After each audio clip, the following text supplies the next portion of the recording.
क्या आपने रात के गहरे अंधकार में सुबह 3 बजे से 5 बजे के बीच बिना किसी अलार्म के, बिना किसी कारण के अचानक खुद को जगा पाया है?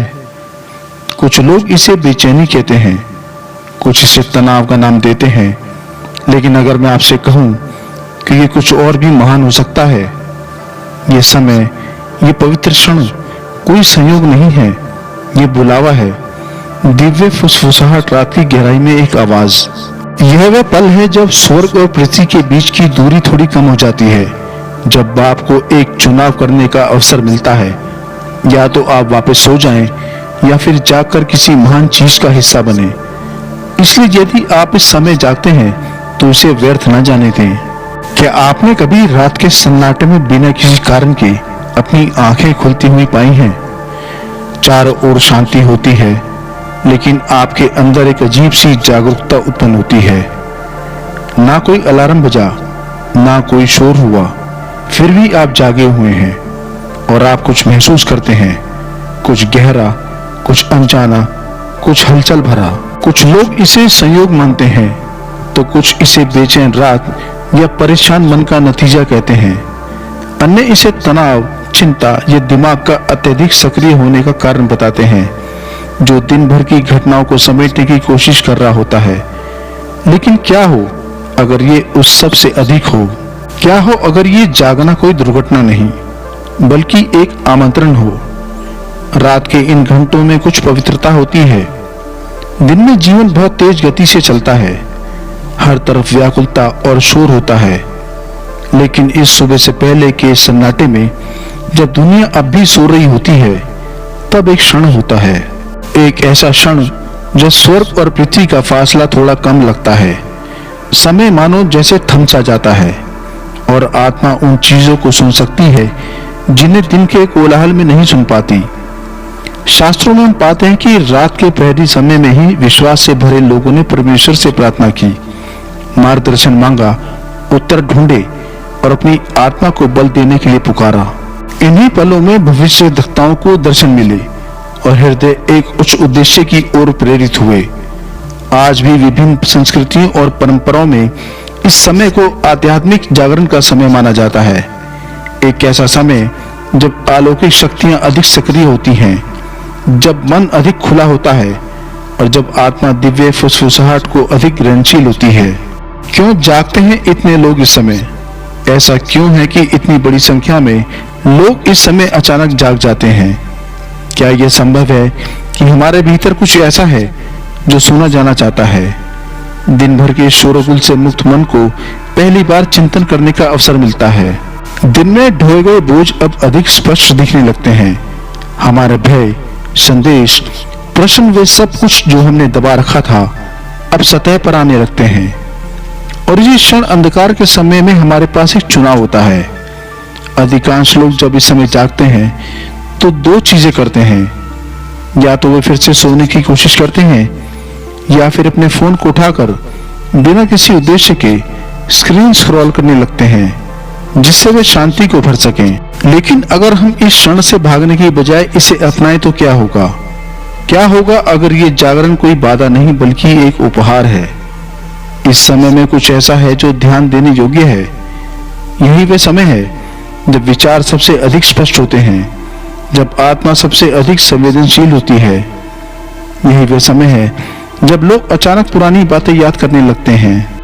वे सपने जो कभी देखे थे लेकिन अब भुला दिए, वे जुनून जो कभी जल रहे थे लेकिन अब ठंडे पड़ चुके हैं, वे गलतियां जिनका सुधार किया जाना चाहिए, इसी समय में प्रेरणा मिलती है। रचनात्मक विचार उत्पन्न होते हैं और ऐसे उत्तर मिलते हैं जो कहीं से भी प्रकट हो जाते हैं। दुनिया के व्यस्त जीवन से मुक्त होकर मन उन चीजों को समझने लगता है जो वास्तव में मायने रखती हैं। इस समय आत्मा गहराई से बोलती है, लेकिन विचारों और चिंतन से परे यहाँ कुछ और भी गहरा हो रहा है। इस समय हृदय उस तरीके से बोलता है जैसा वे दिन में नहीं करता। एक अजीब सा खिंचाव महसूस होता है, एक ऐसा एहसास कि जीवन केवल वही नहीं है जो अब तक हमने देखा या जाना है। इन्हीं पलों में लोग खुद से सबसे गहरे और सच्चे रूप में मिलते हैं, बिना किसी व्याकुलता के, बिना किसी दिखावे के, केवल अपनी आत्मा की सच्चाई के साथ। कुछ लोग अचानक किसी व्यक्ति की याद में घिर जाते हैं, किसी ऐसे व्यक्ति की जिसे उन्होंने सालों से याद नहीं किया, लेकिन अब ऐसा महसूस होता है कि उनसे संपर्क करना चाहिए। कुछ लोग ऐसे निर्णयों के सामने खड़े हो जाते हैं जिनसे वे अब तक बचते चले आ रहे थे, लेकिन अब उन्हें उनका सामना करना होगा। दूसरी ओर लोग भय के साथ जागते हैं। वे अपनी चिंताओं, पछतावों और अपने द्वारा ढोए जा रहे भारी बोझों का सामना करते हैं। ये समय केवल एक दुर्घटना नहीं है, यह एक अवसर है, एक बुलावा है अपने जीवन के बारे में गहराई से सोचने का, ईश्वर की ओर मुड़ने का और उस शांतिपूर्ण उत्तर को पाने का जिसे हम दिन भर के जीवन में खो देते हैं। अगर आप अगली बार इस पवित्र समय में जागें तो इसे व्यर्थ न जाने दें। यह हो सकता है कि परमेश्वर आपको पुकार रहा हो, आपको मार्गदर्शन दे रहा हो और आपको एक महान चीज की ओर बुला रहा हो। क्या आप इसे सुनेंगे? भविष्य की चिंताएं और वर्तमान का अवसर, कल की चिंताएं रात के सन्नाटे में और अधिक भारी लगती हैं। बीते हुए कल की असफलताएं और भी वास्तविक महसूस होती हैं। भविष्य की अनिश्चितताएं अटल प्रतीत होती हैं और फिर भी इसी क्षण में एक अवसर मौजूद होता है, एक अवसर सब कुछ परमेश्वर के चरणों में रखने का, उस बोझ को छोड़ने का, भय को विश्वास में बदलने का, संदेह को आशा में बदलने का, अशांति को शांति में बदलने का।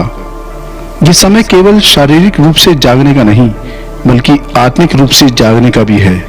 यह हमें याद दिलाता है कि जीवन सिर्फ दिनचर्या, योजनाओं और सफलता की अंतहीन दौड़ से अधिक है।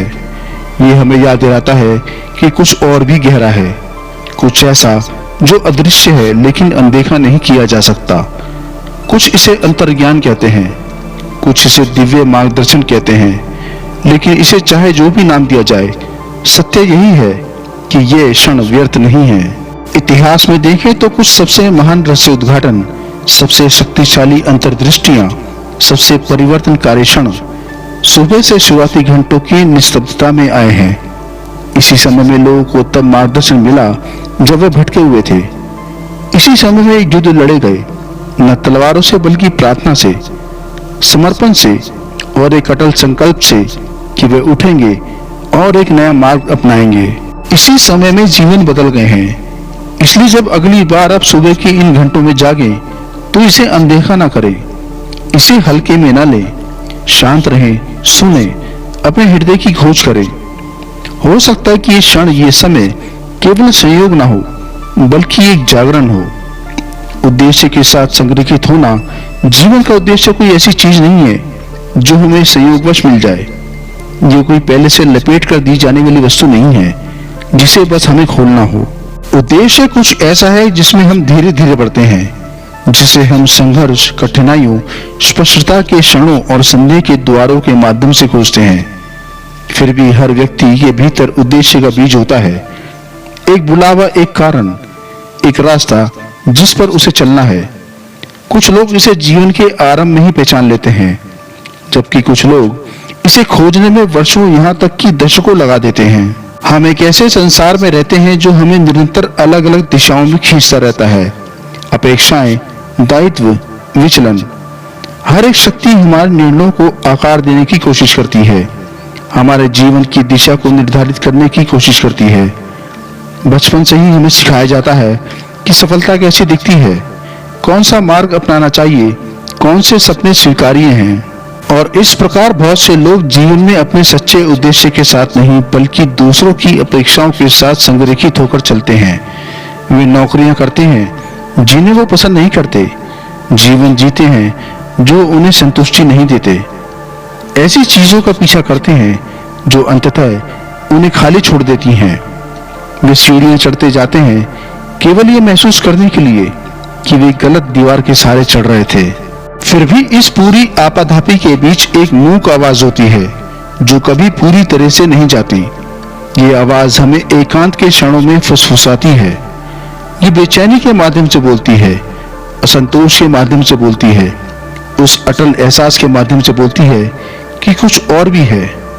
और यह इन्हीं क्षणों में होता है जब हम सुबह के शुरुआती घंटों में जागते हैं, जब हमें अपने हृदय में एक खिंचाव महसूस होता है, जब हमें एहसास होता है कि हमारे भीतर कुछ असंतुलित है, तब हमें एक चुनाव मिलता है। या तो हम इसे अनदेखा कर सकते हैं और कम से कम प्रतिरोध वाले रास्ते पर चलते रह सकते हैं, या फिर हम ठहर सकते हैं, सुन सकते हैं और उस मार्ग को खोजना शुरू कर सकते हैं जिसे वास्तव में हमें अपनाना था।